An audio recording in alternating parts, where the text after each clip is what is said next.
இங்க எவ்வளவு சீட் இருக்கு, கவர்மெண்ட் கோட்டா வழியா மட்டும்தான் போலாமான்னு கேட்டீங்கன்னா அதுதான் கிடையாது. நம்ம பிஎஸ்சி காலேஜ் ஆஃப் டெக்னாலஜில நீங்க மேனேஜ்மெண்ட் கோட்டா வழியாவும் போகலாம். அதுதான் இங்க ட்விஸ்டே. கிட்டத்தட்ட பாத்தீங்கன்னா ஒரு 25% சீட்டு மேனேஜ்மெண்ட் கோட்டால வருது. எனக்கு கட் ஆஃப் இல்ல, எல்லாருக்கும் சீட்டு கிடைக்கும். கோயம்புத்தூர் மக்களோட பெருமை, தமிழ்நாட்டில் இருக்கக்கூடிய ஒவ்வொருத்தவங்களுடைய கனவு கல்லூரியா பார்க்கப்படுற பிஎஸ்சி காலேஜ் ஆஃப் டெக்னாலஜில 2026 யார் யாருக்கெல்லாம் இன்ஜினியரிங் சீட்டு கிடைக்க வாய்ப்பு இருக்குன்னு இந்த வீடியோல டீட்டெயிலாக பார்க்க போறோம். நம்ம சேனல்ல நிறைய காலேஜை பத்தி வீடியோ வெளியிட்டு வந்துட்டு இருக்கோம். நம்ம பிளேலிஸ்ட்ல இருக்கு, போய் பாருங்க. இது நம்ம வெளியிடக்கூடிய 4வது வீடியோ. ஏற்கனவே 3 காலேஜோட ரிவ்யூலாம் பார்த்தாச்சு. அதனுடைய லிங்க் வந்து டிஸ்கிரிப்ஷன்ல இருக்கு, நீங்க பார்க்கலாம். ஸோ இந்த பிஎஸ்சி காலேஜ் ஆஃப் டெக்னாலஜிங்கிறது 75 வருஷ பழமையான கல்லூரி. அதாவது பிளாட்டினம் ஜூப்ளி செலிப்ரேஷனை கொண்டாடிட்டாங்க. அப்போ 75 வருஷ பழமையான கல்லூரியில் 2026 நீங்கள் இப்போ ஜாயின் பண்ண போறீங்கன்னு வச்சிங்களேன், என்னென்ன கோர்ஸ் இருக்குது, எவ்வளோ சீட் இருக்குது, அது மட்டும் இல்லாமல் இங்கே எவ்வளோ காலேஜ் ஃபீஸு, ஹாஸ்டல் ஃபீஸு, அது இல்லாமல் வந்து பார்த்தீங்கன்னா ரொம்ப முக்கியமாக என்ன கட் ஆஃப், அதாவது ஒவ்வொரு கம்யூனிட்டிக்கும் எந்த கட் ஆஃப் இருந்தால் சீட்டு கிடைக்கும், எந்த ரேங்க் இருந்தால் 2026 சீட்டு கிடைக்கும், பிளேஸ்மெண்ட் எப்படி இருக்குது, இன்னைக்கு இருக்கக்கூடிய சுச்சுவேஷனில் பிளேஸ்மெண்ட் வந்து பிஎஸ்சி காலேஜ் ஆஃப் டெக்னாலஜியில் எப்படி வந்து பிளேஸ்மெண்ட்லாம் கொடுக்குறாங்க, எல்லாத்தையுமே A to Z இந்த வீடியோவில் நம்ம பார்க்க போகிறோம். நீங்கள் 6ஆவதுலேருந்து 12ஆவது வரைக்கும் அரசு பள்ளியில் படிச்சிருந்தீங்கன்னா, கவர்மெண்ட் ஸ்கூலில் படிச்சிருந்தீங்கன்னா 7.5 ரிசர்வேஷன் மூலியமாக 4 வருஷம் நீங்கள் இன்ஜினியரிங்கை ஃப்ரீயாகவே இந்த காலேஜில் படிக்க முடியும். ஸோ அதுக்கு இங்கே எவ்வளோ சீட் இருக்குது எல்லாத்தையுமே டீட்டெயிலாக அந்த வீடியோவில் பார்க்கலாமா? நம்ம சேனலை நீங்கள் புதுசாக பார்க்க வந்திருந்தீங்கன்னா மறந்துடாமல் சப்ஸ்கிரைப் பண்ணிக்கங்க. நிறைய பேர் வீடியோ பார்க்குறீங்க, ஆனால் யாருமே சப்ஸ்கிரைபே பண்ணுறதில்ல. அதனால் சப்ஸ்கிரைப் பண்ணிக்கங்க. நம்மளோட வாட்ஸ்அப் குரூப்போட லிங்க் இருக்குது, ஜாயின் பண்ணிக்கங்க. ரொம்ப முக்கியமாக நம்ம வாட்ஸ்அப் சேனலோட அந்த ஸ்கேனர் இது தான். நம்மளோட இன்ஸ்டாகிராம் பேஜ், அதையும் நீங்கள் அப்படியே ஃபாலோ பண்ணி வச்சுக்கலாம், கோபி கைடன்ஸு. வீடியோ பார்க்க ஆரம்பிக்கலாமா? வாங்க போவோம். பிஎஸ்சி காலேஜ் ஆஃப் டெக்னாலஜி இது நம்ம கோயம்புத்தூரில் இருக்கக்கூடிய ஒரு ஒன் ஆஃப் த மிகப்பெரிய பெஸ்ட்டான காலேஜ்னு சொல்லலாம். எல்லாரோட ஒரு கனவு கல்லூரி இந்த கல்லூரி தான். ஸோ இது வந்து ஒரு கவர்மெண்ட் எய்டட் காலேஜ், அரசு உதவி பெறும் கல்லூரி. அதாவது பாதி கவர்மெண்ட் பாதி பிரைவேட்டுன்னு சொல்லலாம். ஸோ அரசு உதவி பெறும் கல்லூரியாக தான் இந்த கல்லூரி இயங்கிக்கிட்டு இருக்கு. 1951 ஸ்டார்ட் பண்ணியிருக்காங்க. பீளமேடுல தான் இந்த காலேஜ் இருக்கு. இதே மாதிரி இன்னொரு காலேஜ் நீலாம்பூர்ல இருக்கு. அது இவங்களோட இன்னொரு காலேஜ், அது பிரைவேட்டு, இது கவர்மெண்ட் எய்டட் காலேஜ். ஸோ இது வந்து பார்த்தீங்கன்னா இப்போ NIRF ரேங்கிங்கை பார்க்கையில் இன்ஜினியரிங் NIRF ரேங்கிங்கில் 2025 அடிப்படையில் 67வது பிளேஸில் இருக்குது. NAC கிரேடு ஏ கிரேடும், அதுக்கப்புறம் NBA ஒவ்வொரு கோர்ஸுக்கும் NBA வாங்குவாங்க. டோட்டலாக 24 கோர்ஸ் இருக்குது. அதில் 22 கோர்ஸுக்கு வந்து NBA வாங்கிட்டாங்க. ஒரு அட்டானமஸ் காலேஜாக இந்த காலேஜ் திகழ்ந்துகிட்டு இருக்கு. 75 வருஷம் பழமைங்க. அப்போ எப்படிப்பட்ட ஒரு காலேஜாக இருக்கும் வாங்க பார்க்கலாம். அடுத்து இங்கே என்னென்ன கோர்ஸ் ஆஃபர் பண்ணுறாங்க நீங்கள் பார்த்துக்கணும். தமிழ்நாட்டிலேயே எனக்கு தெரிஞ்சு அதிகமான கோர்ஸ் ஆஃபர் பண்ணக்கூடிய அண்ணா யூனிவர்சிட்டிக்கு கீழே இருக்கக்கூடிய காலேஜில் நம்பர் 1 இடத்துல பிஎஸ்சி தான் இருக்கும். ஸோ இந்த கோர்ஸ் மட்டும் கிடையாது, இங்கே பிஎஸ்சி, அதுக்கப்புறம் எம்எஸ்சி இன்டகிரேட்டட் கோர்சஸ்லாம் இருக்குது. அதெல்லாம் நான் பின்னாடி காமிக்கிறேன். இது இன்ஜினியரிங் கோர்ஸ், கிட்டத்தட்ட 24 கோர்ஸ் இருக்குது. அதை நான் பாருங்களேன். Automobile engineering, biotechnology, biomedical engineering, civil engineering, அதாவது சிஎஸ்சியில் artificial intelligence machine learning, CSC civil engineering, ECE, triple E, இசிஇயில் SS, triple E, fashion technology, information technology, instrumentation and control engineering, mechanical இன்ஜினியரிங்கில் எஸ்எஸ், மெக்கானிக்கல் இன்ஜினியரிங்கில் சாண்ட்விச் கோர்ஸ் எல்லாம் இருக்குது. அது என்ன sir சாண்ட்விச்னு நீங்கள் கேட்பீங்க, அதெல்லாம் நான் சொல்கிறேன். அடுத்து metallurgical engineering, production engineering, robotics and automation, textile டெக்னாலஜியில் எஸ்எஸ் இதெல்லாம் இருக்குது. சார் இந்த எஸ்எஸ்ன்னு போட்டிருக்காங்களே இதெல்லாம் என்ன சார் அப்படின்னு கேட்டிங்கன்னா செல்ஃப் சப்போர்ட்டட், அதை அவங்க காலேஜுக்குள்ளேயே எடுத்து நடத்துவாங்க. ஸோ அதனால் அது ஒன்றும் பெரிய டிஃப்ரென்ஸ்லாம் கிடையாது. நீங்கள் நார்மல் கோர்ஸு 4 வருஷம் தான், எஸ்எஸ் படித்தாலும் 4 வருஷம் தான். ஃபீஸு வந்து கொஞ்சம் ஜாஸ்தியாக வரும். எது எஸ்எஸ் கோர்ஸுக்கு அதை நம்ம பின்னாடி பார்க்கலாம். ஆனால் இந்த சாண்ட்விச் கோர்ஸ் இருக்குது பார்த்தீங்களா, அது வந்து 5 வருஷம் நீங்கள் படிக்கிற மாதிரி இருக்கும். 4 வருஷம் கிடையாது, 5 வருஷம் நீங்கள் இந்த சாண்ட்விச் கோர்ஸ் மட்டும் படிக்கணும். ஓகே, இப்போ எல்லாம் புரிஞ்சிருக்கும்னு நினைக்கிறேன். அப்போ அந்த பிஎஸ்சி எம்எஸ்சி கோர்ஸ் சொன்னீங்களே அப்படின்னா அதை பின்னாடி பார்ப்போம். அடுத்து இப்போ நம்ம கட் ஆஃபை பார்க்க ஆரம்பிச்சிடலாம். தெளிவாக கேட்டுங்க, ஸ்க்ரீன்ஷாட் எடுத்து வச்சுக்கோங்க. இந்த காலேஜுக்குள்ளே போகணுன்னா எவ்வளோ கட் ஆஃப்ங்கிறத உங்களுக்காக ரொம்ப பயங்கரமாக ஆராய்ச்சி பண்ணி உங்களுக்காக எடுத்துகிட்டு வந்திருக்கோம். எந்த சேனல்லையும் யூடியூப் சேனலில் இது வரைக்கும் யாருமே வெளியிடலை. நீங்கள் வேணால் பாருங்கள், நம்ம சேனலில் ஃபஸ்ட்டு வெளியிடுறாங்க பாருங்கள் கட் ஆஃப். நீங்கள் ஆட்டோமொபைல் இன்ஜினியரிங் இங்கே படிக்க போகிறீங்கன்னா இங்கே மேலேயே வந்து பார்த்தீங்கன்னா சீட்டெல்லாம் எவ்வளோ இருக்குன்னு நான் போட்டிருக்கேன். இங்கே பாருங்கள், இந்த 38 பிளஸுக்கு அங்கிட்டு 3ன்னு போட்டிருக்கேன்ல, அதுல பிளஸுக்கு அங்கிட்டு போட்டிருக்கல, அதெல்லாம் 7.5 ரிசர்வேஷன். பிளஸுக்கு அங்கிட்டு இருக்குது 7.5 ரிசர்வேஷன். கவர்மெண்ட் ஸ்கூல் மாணவர்கள் மட்டும்தான் அந்த பிளஸுக்கு அங்கிட்டு உள்ள சீட்டை எடுக்க முடியும். ஆனா இந்த 38 சீட் இருக்கு பாத்தீங்களா, அது ஜென்ரல், எல்லா மாணவர்களும் எடுக்கலாம். சிபிஎஸ்இ, ஸ்டேட் போர்டு, இந்த போர்டு, அந்த போர்டு, எல்லா மாணவர்களுமே இந்த 38 சீட்டை எடுக்கலாம். ஆனா அந்த 3 சீட்டு கவர்மெண்ட் ஸ்கூல் மாணவர்கள் மட்டும்தான் எடுக்கலாம். ஒவ்வொன்றுக்கும் அது மாதிரி போட்டிருக்கேன். இப்போ நம்ம கட் ஆஃபை பார்க்கலாம். இங்க பாருங்க, இந்த கட் ஆஃபுக்கு மேல இருந்தாதான் உங்களுக்கு இங்க ஆட்டோமொபைல் இன்ஜினியரிங் கிடைக்கும். இந்த ரேங்க் எல்லாம் போட்டிருக்கேன் பாத்தீங்களா, இந்த ரேங்க்குள்ள நீங்க இருக்கணும். ரேங்க் எப்ப சார் வரும் அப்படின்னு கேட்டீங்கன்னா, தமிழ்நாட்டில் இன்ஜினியரிங் கவுன்சிலிங்க்கு எல்லாரும் அப்ளை பண்ணதுக்கு அப்புறம் நமக்கு ரேங்க் கொடுப்பாங்க. அது வரைக்கும் நம்ம சேனல்ல நீங்க தொடர்ந்து பார்த்தா மட்டும் போதும்.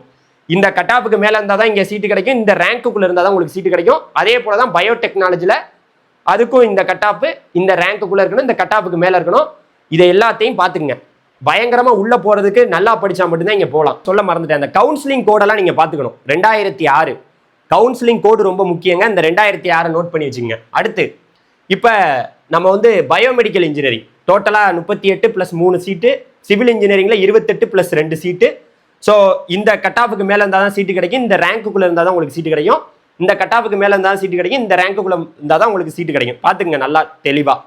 அடுத்து இப்ப சிஎஸ்சியில் ஏஎம்எல் நிறைய பேர் விருப்பப்பட்டு இந்த கோர்ஸ் 2 தான் கேட்பாங்க. இந்த சிஎஸ்சி தான் போகணும்பாங்க. அதில் வந்து 38 + 3 சீட்டு, 88 + 7 சீட்டு.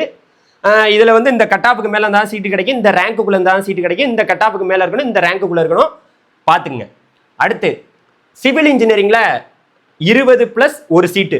அதே போல் இசியில் 54 + 5 சீட்டு. ஸோ பார்த்துங்க, இந்த கட் ஆஃபுக்கு மேலே இருந்தால் சீட்டு கிடைக்கும், இந்த ரேங்க்குள்ளே இருந்தால் உங்களுக்கு சீட்டு கிடைக்கும், இந்த கட் ஆஃபுக்கு மேலே இருக்கணும், இந்த ரேங்க்குள்ளே இருக்கணும். பார்த்துங்க. அடுத்து ட்ரிபிள் 54 + 4 சீட்டு, 49 + 4 சீட்டு இசியில் எஸ்எஸ். இந்த கட் ஆஃபுக்கு மேலே இருந்தால் சீட்டு கிடைக்கும், இந்த ரேங்க்குள்ளே இருந்தால் உங்களுக்கு சீட்டு கிடைக்கும், இந்த கட் ஆஃபுக்கு மேலே இருக்கணும், இந்த ரேங்க்குள்ளே இருக்கணும். சார் என்ன சார் அந்த ரேங்க்குன்னு சொல்கிறீங்கன்னா, ரேங்க்கு தான் முக்கியம். கட் ஆஃப்ங்கிறது உங்களுக்கு எப்போ வரும்? தமிழ்நாட்டில் மே 8ஆம் தேதி 12th ரிசல்ட் வரப்போகுது. அப்போ எல்லாத்துக்குமே கட் ஆஃபை நீங்கள் கண்டுபிடிச்சிடலாம். அதுக்கப்புறம் உங்களுக்கு ரேங்க் வந்து அது பின்னாடி. சார் நாங்கள் சிபிஎஸ்சி போர்டுனா உங்களுக்கு ரிசல்ட் வரையில் நீங்கள் பார்த்து தெரிஞ்சுக்கலாம். கண்டிப்பாக அப்போ தான் ரிசல்ட் எல்லாருக்குமே வர வாய்ப்பு இருக்குது. ஸோ இதுதான் இந்த கட் ஆஃப், இந்த ரேங்க். இப்போ ட்ரிபிளியில் 38 + 3 சீட்டு, ஃபேஷன் டெக்னாலஜியில் 38 + 3 சீட்டு. இந்த கட் ஆஃபுக்கு மேலே இருக்கணும், இந்த ரேங்க்குள்ளே இருக்கணும், இந்த கட் ஆஃபுக்கு மேலே இருக்கணும், இந்த ரேங்க்குள்ளே இருக்கணும். இங்கே பாருங்க, இந்த மாதிரி கோடு போட்டிருக்கேன்ல, இங்கெல்லாம் சீட்டு இல்லை, அதனால தான் டேஷ் போட்டிருக்கேன், அவ்வளோதான். அடுத்து நம்மளோட இன்ஃபர்மேஷன் டெக்னாலஜி, இந்த கோர்ஸ் ரொம்ப ஆசைப்பட்டு எடுப்பாங்க. இந்த கட் ஆஃபுக்கு மேலே இருக்கணும், இந்த ரேங்க்குள்ளே இருக்கணும். மொத்தம் 88 + 7 சீட்டு. இதில் இன்ஸ்ட்ருமெண்டேஷன் கண்ட்ரோல் இன்ஜினியரிங்க்கு 38 + 3 சீட்டு. இந்த கட் ஆஃபுக்கு மேலே இருக்கணும், இந்த ரேங்க்குள்ளே இருந்தால் தான் உங்களுக்கு சீட்டு. இப்போ மெயினான சாப்டருக்கு வருவோம். இது என்ன சார் அப்படின்னு கேட்டிங்கன்னா, நான் ஒவ்வொரு வீடியோலையும் நிறைய பேர்ட்ட சொல்லிட்டு இருக்கேன். நிறைய பேர் கவனிக்கிறீங்க, சில பேர் கவனிக்க மாட்டேங்கிறீங்க. கவர்மெண்ட் கோட்டா வழியாக தான் இப்போ நான் சொன்ன கட் ஆஃப்லாம் வச்சு நீங்கள் உள்ளே போக முடியும். டிஎன்இஏ கவுன்சிலிங் நான் உங்களுக்கு ஃபுல்லாக கைட் பண்ணுறேன். இப்போ இந்த கட் ஆஃபுக்கு மேலே இருந்தீங்கன்னா, இங்கே மட்டும் இல்லை, தமிழ்நாட்டில் உள்ள எல்லா காலேஜ்லையும் ஜாயின் பண்ணுறதுக்கு நம்ம ஃபுல் கைடன்ஸ் உங்களுக்கு கொடுக்குறோம். டோட்டலாக எவ்வளோ? 3000 ரூபாய்க்கு தான் இப்போ கிட்டத்தட்ட நிறைய மாணவர்கள் ஜாயின் பண்ணிக்கிட்டு இருக்காங்க. கண்டிப்பாக நீங்கள் முன்னாடியே ஜாயின் பண்ணுறது நல்லது, இல்லாட்டி 5000 நம்ம மாற்றுறதுக்கான சான்ஸ் இருக்குது. ஏன்னா நிறைய ஸ்டூடெண்ட்ஸ் வந்துட்டாங்கன்னா அவங்களுக்கு கைட் பண்ணுறோம். என்ன கைட் பண்ணுறோம்? டிஎன்இஏக்கு தமிழ்நாட்டில் நடக்கக்கூடிய இன்ஜினியரிங் கவுன்சிலிங் எப்போ அப்ளை பண்ணணும், எப்படி அப்ளை பண்ணணும், ரேங்க் எப்படி வரும், அதுக்கப்புறம் அதுக்கு எப்படி சாய்ஸ் புல்லிங் பண்ணணும், எந்த கோர்ஸை எப்படி வைக்கலாம், எந்த காலேஜை வைக்கலாம், எங்கே பிளேஸ்மெண்ட் இருக்குது, எல்லாத்தையுமே நம்மளே உங்களுக்கு சாய்ஸ் புல்லிங் பண்ணி எல்லாத்தையுமே எடுத்து கொடுத்துருவோம். அதுக்கு நீங்கள் 3000 ரூபா பே பண்ணி ஜாயின் பண்ணிக்கலாம். இதுதான் முக்கியமான இன்ஃபர்மேஷன். லிங்க், அதனோட லிங்க் வந்து இந்த 3000 ரூபா பே பண்ணுறதுக்கான லிங்க் வந்து டிஸ்கிரிப்ஷனில் இருக்குது. ஜாயின் பண்ணி அதில் ஜாயின் பண்ணிக்கங்க. உங்களுக்கு செப்பரேட்டாக நம்ம கைடன்ஸ் உங்களுக்கு வந்துகிட்டே இருக்கும். அடுத்து இப்போ நம்மளோட மெக்கானிக்கல் இன்ஜினியரிங்கில் 54 + 5 சீட்டு, மெக்கானிக்கல் இன்ஜினியரிங்கில் எஸ்எஸ்ல 38 + 3 சீட்டு. இதுதான் இருக்குது. இந்த கட் ஆஃபுக்கு மேலே இருந்தால் தான் உங்களுக்கு சீட்டு கிடைக்கும், இந்த ரேங்க்குள்ளே இருந்தால் தான் உங்களுக்கு இந்த டிபார்ட்மெண்ட் கிடைக்கும், இந்த கட் ஆஃபுக்கு மேலே இருக்கணும், இந்த ரேங்க்குள்ளே இருந்தால் தான் உங்களுக்கு சீட்டு கிடைக்கும். அடுத்து வந்து மெக்கானிக்கல் இன்ஜினியரிங்கில் சாண்ட்விச். சார் சாண்ட்விச்னா என்னன்னா, கொஞ்சம் அது நீங்கள் அது 5 வருஷமாக படிப்பீங்களா, அதுதான் நான் சொல்லியிருந்தேன்ல. 38 + 3 சீட்டு. மெட்டாலஜிக்கல் இன்ஜினியரிங்கில் 27 + 2 சீட்டு. இந்த கட் ஆஃபுக்கு மேலே இருக்கணும், இந்த ரேங்க்குள்ளே இருக்கணும், இந்த கட் ஆஃபுக்கு மேலே இருக்கணும், இந்த ரேங்க்குள்ளே இருக்கணும். ஒரு ஃபோட்டோ கூட எடுத்து வச்சுங்க, ஸ்க்ரீன்ஷாட். அடுத்து ரொம்ப முக்கியமாக மெட்டலாஜிக்கல் இன்ஜினியரிங்கில் 19 + 2 சீட்டு, ப்ரொடக்ஷன் இன்ஜினியரிங்கில் 19 + 2 சீட்டு. ஸோ இந்த கட் ஆஃபுக்கு மேலே இருந்தால் தான் உங்களுக்கு சீட்டு கிடைக்கும், இந்த ரேங்க்குள்ளே இருந்தால் சீட்டு கிடைக்கும், இந்த கட் ஆஃபுக்கு மேலே இருக்கணும், இந்த ரேங்க்குள்ளே இருக்கணும். அடுத்து இப்போ ப்ரொடக்ஷன் இன்ஜினியரிங்கில் 27 + 2 சீட்டு, ரோபோட்டிக்ஸ் அண்ட் ஆட்டோமேஷனில் 38 + 3 சீட்டு. இந்த கட்டாப்புக்கு மேலே தான் உங்களுக்கு சீட்டு கிடைக்கும், இந்த ரேங்க்குள்ளே தான் உங்களுக்கு சீட்டு கிடைக்கும். இந்த கட்டாப்புக்கு மேலே தான் சீட்டு கிடைக்கும், இந்த ரேங்க்குள்ளே தான் உங்களுக்கு சீட்டு கிடைக்கும். அடுத்து டெக்ஸ்டைல் டெக்னாலஜி 19 + 2 சீட்டு, இந்த கட்டாப்புக்கு மேலே தான் உங்களுக்கு சீட்டு கிடைக்கும், இந்த ரேங்க்குள்ளே தான் உங்களுக்கு சீட்டு கிடைக்கும். டெக்ஸ்டைல் டெக்னாலஜியில் இது எஸ்எஸ், அது எஸ்எஸ் இல்லை, 27 + 2 சீட்டு, இந்த கட்டாப்புக்கு மேலே இருக்கணும், இந்த ரேங்க்குள்ளே இருக்கணும். இதெல்லாம் ஒரு ஸ்க்ரீன்ஷாட் எடுத்து வச்சுக்கோங்க. இப்போ நான் ஒரு முக்கியமான விஷயத்துக்கு வரேன். சார் இவ்வளோ கோர்ஸ் காமிச்சிங்களே, எல்லா கோர்ஸும் இங்கே படிக்கலாமா? அதை நீங்கள் கேட்பீங்க. வருஷம் நல்லா படிக்கக்கூடிய மாணவர் கூட இந்த காலேஜுக்குள்ளே போயிட்டு எனக்கு பிடிக்கல சார், எனக்கு பிடிக்காத கோர்ஸை எடுத்துகிட்டு வந்துட்டேன் அப்படின்லாம் சொல்கிறாங்க. அதனால் நீங்கள் சிந்திச்சு எடுக்கணும். இப்போ நான் அனதர் கோர்ஸ் சொன்னேன் பார்த்தீங்களா, இந்த பிஎஸ்சி, இதெல்லாம் வந்து கவுன்சிலிங்லேயே வராது. நீங்கள் அவங்க வெப்சைட்லேயே அப்ளிகேஷன் ஓப்பன் பண்ணுவாங்க. உங்கள் ரிசல்ட் வந்த பிறகு இந்த கோர்ஸ் இங்கே பாருங்கள், பிஎஸ்சியில் அப்ளைடு சயின்ஸு, பிஎஸ்சியில் computer system and design, applied maths, அடுத்து வந்து இது இந்த எம்எஸ்சி எல்லாம் இருக்குது பார்த்தீங்களா, இதெல்லாம் என்ன சார் எம்எஸ்சி எல்லாம் எங்களுக்கு காமிக்கிறீங்கன்னா 5 வருஷம் இன்டகிரேட்டட் கோர்ஸு. அதாவது நீங்கள் டோட்டலாக 5 வருஷத்தில் இந்த படிப்பெல்லாம் முடிச்சிடலாம். அதுதான் வந்து பார்த்தீங்கன்னா integrated programme. MSc software systems, அப்புறம் வந்து தியரிட்டிக்கல் உங்களுக்கு வந்து கம்ப்யூட்டர் சயின்ஸு, இதெல்லாம் 5 வருஷம் ப்ரோக்ராமு. இதெல்லாம் நீங்கள் படிக்கலாம் 12th மாணவர்கள். இதுக்கு அப்ளிகேஷன் ஓப்பன் ஆகையில் நானே உங்களுக்கு சொல்கிறேன். அடுத்து இப்போ நம்ம மெயினான மேட்டருக்கு வந்துடுவோம். இங்கே எவ்வளோ சீட் இருக்குது, கவர்மெண்ட் கோட்டா வழியாக மட்டும்தான் போகலாமான்னு கேட்டிங்கன்னா அதுதான் கிடையாது. நம்ம பிஎஸ்சி காலேஜ் ஆஃப் டெக்னாலஜியில் நீங்கள் மேனேஜ்மெண்ட் கோட்டா வழியாகவும் போகலாம். அதுதான் இங்கே ட்விஸ்டே. ஏன்னா இங்கே வந்து கட் ஆஃப் இல்லை அப்படின்னா மேனேஜ்மெண்ட் கோட்டாவில் சீட்டு வாங்க முடியும். ஆனால் அதுக்குன்னு ரொம்ப கம்மியாலாம் கட் ஆஃப் இருக்கக்கூடாது. அதை பற்றி நம்ம பார்ப்போம் மொத்தம் எவ்வளோ சீட் இருக்குன்னு. ஜென்ரல் சீட்டு டோட்டலாக வந்து பார்த்தீங்கன்னா இங்கே எவ்வளோ சீட்டு தெரியுமா? இதெல்லாம் வந்து நான் சொல்கிறதெல்லாம் விட இதுதான் உங்களுக்கு தெளிவாக சொல்கிறதுக்கு புரியும். கவர்மெண்ட் கோட்டாவில் 1031 சீட் இருக்குது, மேனேஜ்மெண்ட் கோட்டாவில் 343 சீட் இருக்குது, டோட்டலாக 1374 சீட்டு. இதில் இந்த கவர்மெண்ட் கோட்டாவில் உள்ள இந்த 1031 சீட்டுக்கு கவுன்சிலிங் நடக்கும், டிஎன்ஏ கவுன்சிலிங் வழியாக உங்கள் கட் ஆஃபை வச்சு வரணும். மேனேஜ்மெண்ட் கோட்டா இந்த 343 சீட் இருக்குல்ல, அதுக்கு கரெக்டாக மே 8ஆம் தேதி 12th ரிசல்ட்டு தமிழ்நாட்டில் வெளியான உடனே அன்னைக்கே போய் நீங்கள் பீலமேடில் அவங்க காலேஜுக்கு போயிட்டு டைரெக்டாக வந்து மேனேஜ்மெண்ட் கோட்டாவுக்கு விசாரிக்கலாம்.